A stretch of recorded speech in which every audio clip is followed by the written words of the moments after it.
Alright,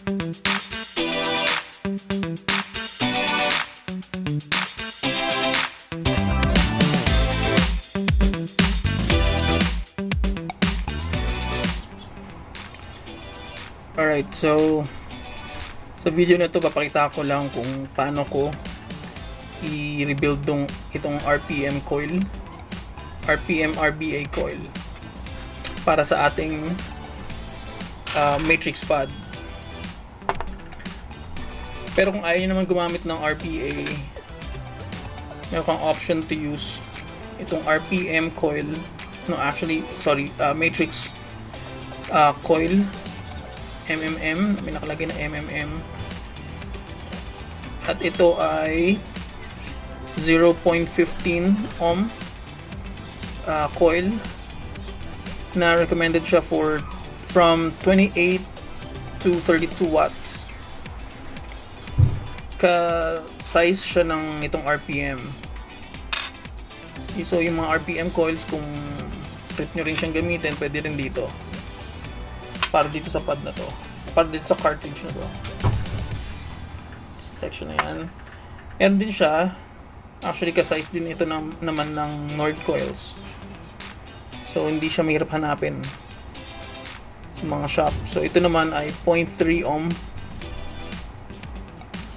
and recommended siya for from 22 to 25 watts. So ang tawag yata dito ay MMC coil. So kung if ever na hindi kayo makakita or makahanap ng coil na ganito, yan, pwede yung RPM coil and then yung Nord coil. So dalawa rin yung ganito na makikita nyo, dalawang cartridge. Ito para sa RPM, yung isa na nasa box para sa Nord coils. So focus tayo dito sa RBA.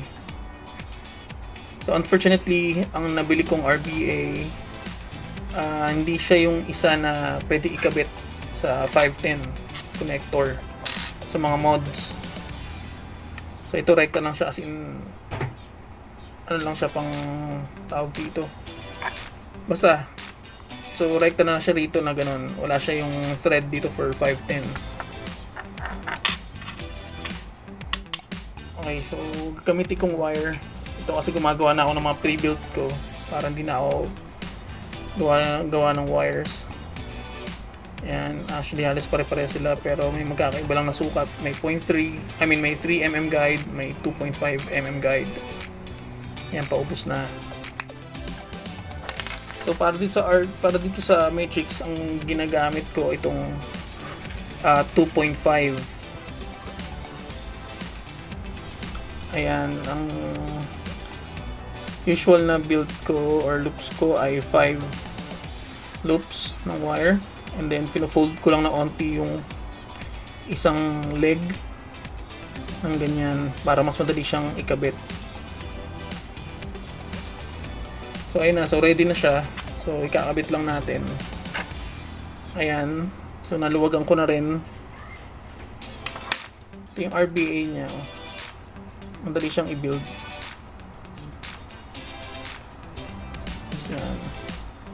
Although syempre maliit lang yung coil na to, ang liit lang nung wick hole.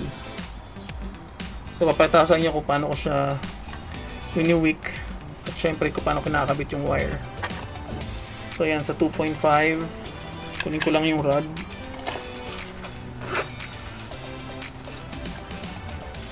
Para hindi tayo mahirapan.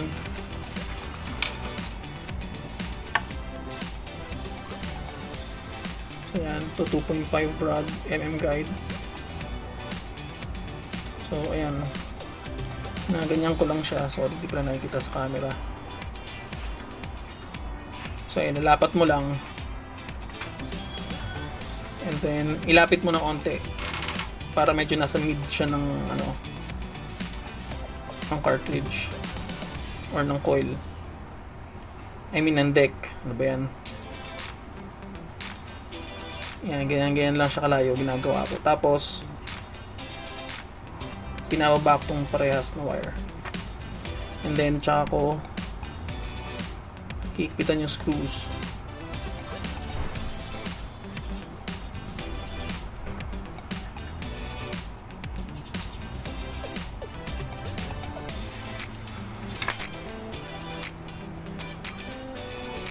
And then pagkatapos ko higpitan, check natin kung pantay na. Sorry, wala ako sa camera. Ayan, nakita nyo naka-side, hindi siya masyadong pantay. Ang gagawin lang natin, tutulak lang natin sila. Dahan-dahan, tulak lang ng dahan-dahan. Huwag nyo tutulak from edge nitong coils. Itong coil. Tulak nyo siya kasama yung buo. Ayan, para hindi magiwahiwalay. I mean, hindi magdidikit-dikit. And then, higpitan ulit. Para sure na.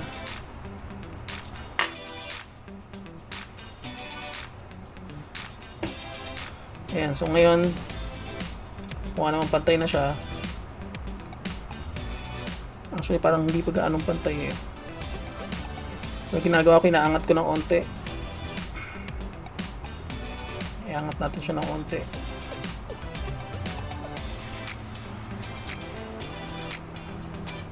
Ayan.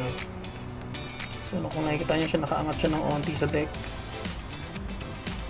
Taas pa natin ng onte. Tapos, make sure lang natin na mahigpit na yung screws. Yung gaya nito, hindi ko pala nakahigpit.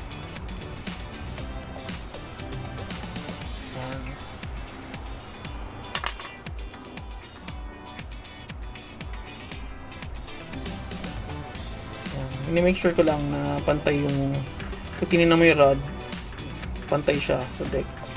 I mean, pantay siya pero nakaangat. Iangat pa natin ng onte. Ang reason kung bakit siya inaangat para mas malapit siya sa drip tip. Para mas malasa. Ayan, so okay na, ikakat na natin.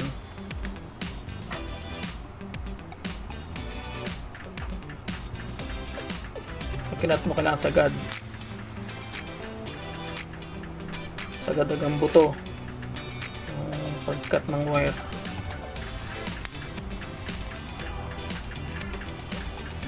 Tabi natin yung ating kalat. Ayan. So mga pansin nyo, wala na unting lagpas pero okay lang kasi hindi naman aabot sa thread. So okay na yan, pwede na yan. So ayan siya, tingnan nyo na. Ayan, ganyan siya kataas yung ginagawa ko. Wait lang, ayaw mag-focus. Ayan.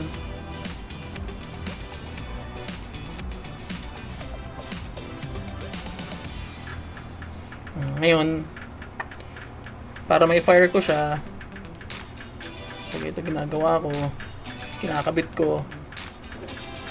Ayan, kita na yung coil. Nakabit natin siya dito sa ating matrix pad. Ito natin. So yan, 25 watts. Bababaan lang natin yan. Tatandaan nyo ba? Ibababa natin. So ang initial reading niya is 0.44 ohms. Bababaan lang natin. Unting sisilyabin lang natin ng onte. Yan, ganyan. Okay na yan. Kasi huwag natin masyadong painitan yung plastic nitong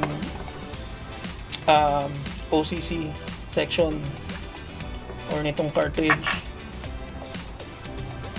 Baka kasi ma-deform or lumuwag katagalan. So ngayon okay na yung coil natin. It's time na para lagyan natin ng bulak. So ito, papataka sa inyo kung paano naman ako magbulak dito sa RBA na to. Pero syempre may kanya-kanya tayong style, pero ako ito yung style ko na ipapakita ko lang sa inyo, share ko lang. So 2.5 lang yun, so hindi naman kailangan masyadong kapalan na bulak.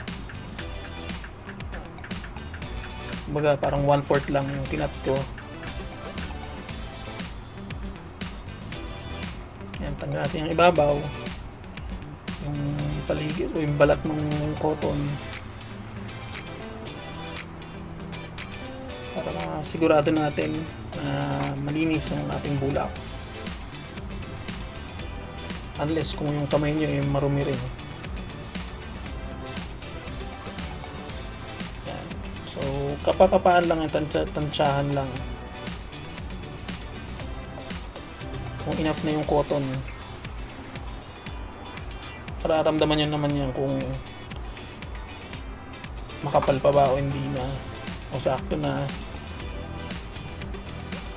Basta ako ang pag-wig ko or pagko-cotton ko, kailangan saktong-sakto lang yung sikip sa coils niya.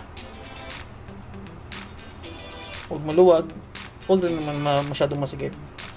Dahil hindi makakadaloy yung liquid ng maayos. Ayan.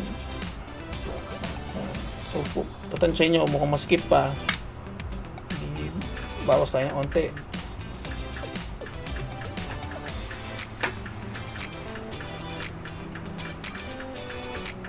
Try ulit. Tingnan natin kung sakto na.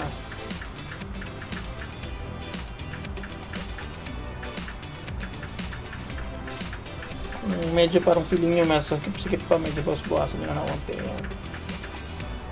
Mas ayos na, mas himasin nyo lang ng onte yung bulak habang pinapasok para hindi siya pumayaw. Ngayon nga, bubupitan naman natin. Ang ginagawa ko, yan lang. So, pag binaba mo siyang ganyan, pero ako tinatansya ko na lang, ganyan lang. Yan. Kasi ito rin. So, syempre, papantayin mo lang siya sa kabila. Yan. Okay na yan. So, ang gagawin ko, bubuka ako ng unting cotton.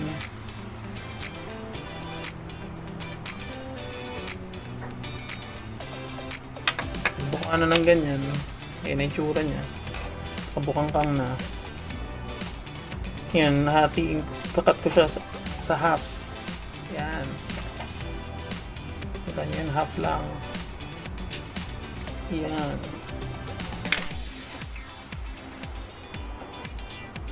Tingnan nyo kung pantay na, kung parehas. Kung makapal pa itong isa, at kung makapal pa, buwasan pa natin.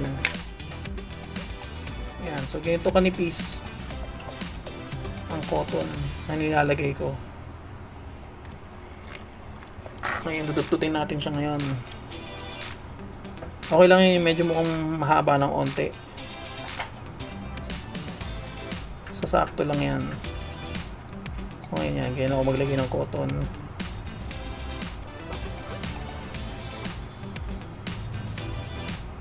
Ayan, tataob ko siya na ganyan.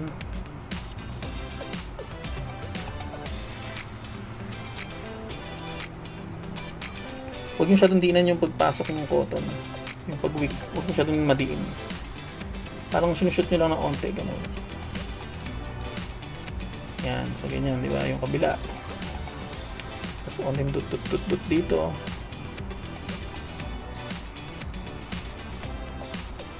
Ito naman kabila.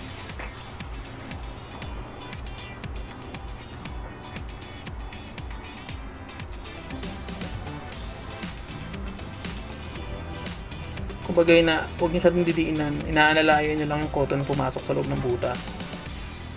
Ganun lang. Huwag mo masyadong madiin. Kasi nako-compress siya masyado sa loob. Mangyayari, hindi makakahigop na maayos ng liquid pagka compressed masyado sa loob yung cotton. So, kailangan saktuhan lang. Yan. Sundot-sundot na konti sa butas. Yan. So yan, ganyan ako mag-build, mag-wick, and maglagay ng coils.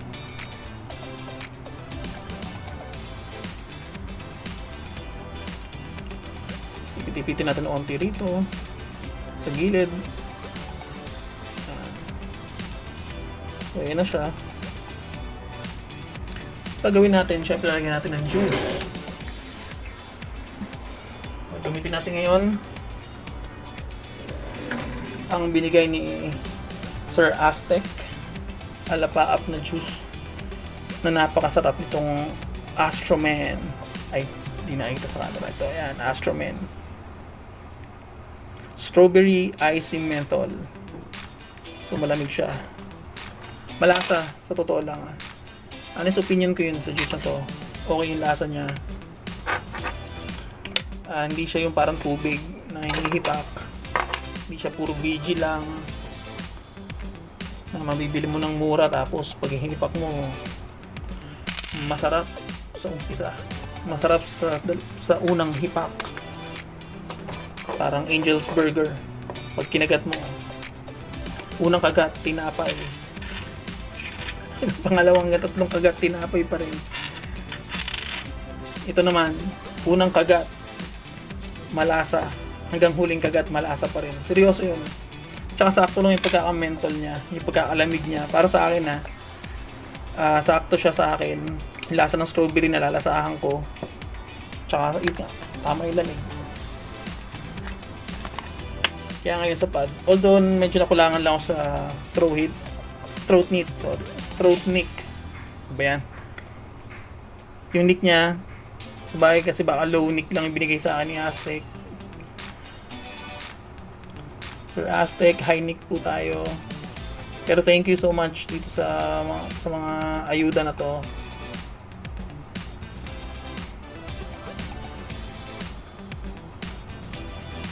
Kahit low nick siya, and since mentholated, okay lang.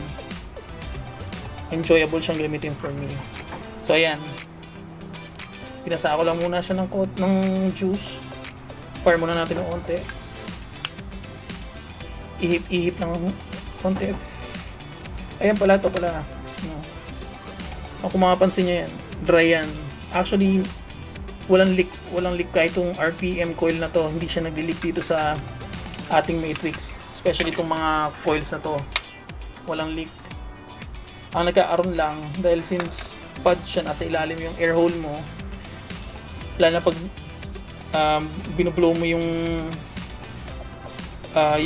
fog or yung vapor ng pad ng coils, nangyayari bumababa rito yung yung moist. Nakikita niyo minsan na may liquid dito sa loob, sa ilalim, dahil sa moist yun ng vapor. So since gumagamit tayo, dapat alam din natin alagaan yung ating mga pad. So punas-punas din tayo. Ayan, taas natin ng konti. Ayan na, bumaba siya kayo na 0.44 ohms. Ngayon naging 0.43. Magbabago pa siguro yan. Ihip-ihip lang konti. Ayan, goods na yan. So ngayon, kabit na natin ang takip. May huwagan takip. So ayun lang. Ako gito ko siya pinoposition. Although wala namang kailangan talagang position ng pagkabit ng coil dito sa matrix natin, pero yan, wala lang, ganyan lang kasi dito lumalabas yung yung air hole. Dito yung labasan ng air hole niya, kaya ginaganyan ko lang. So refill na natin. Again, thank you Aztec, Alapaap sa juice na to.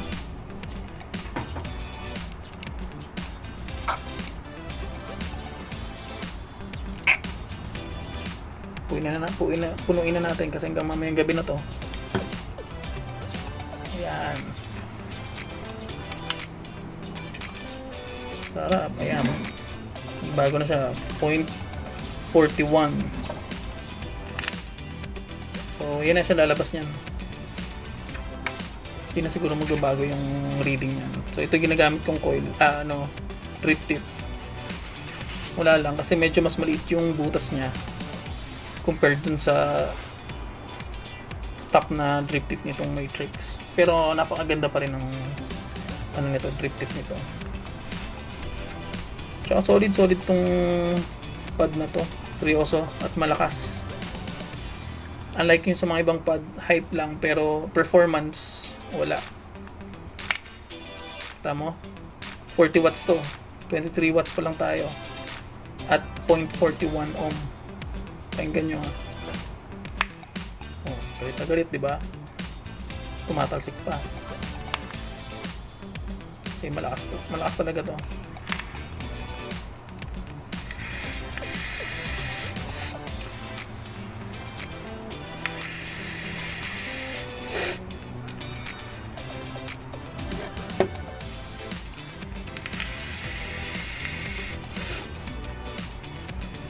Ayos na. Panalo. Sarap. Thank you sa panonood.